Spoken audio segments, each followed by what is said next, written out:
Hello everybody, welcome back. Today as well we have got to another video. In this video I'll show you how you can import files on Capcut, but before that please do make sure to like our video, subscribe our channel, and yes, without any further delay, let's get started.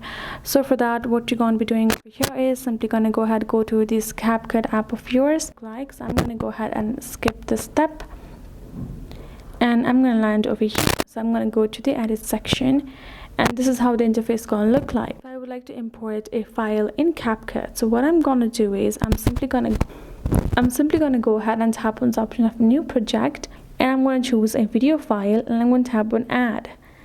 Now I have simply imported the file itself right over here, and I can do an adjustment. I can simply edit out, do whatever I would like in that particular file, and I can export it or post it in a social media platform likewise, and I am good to go.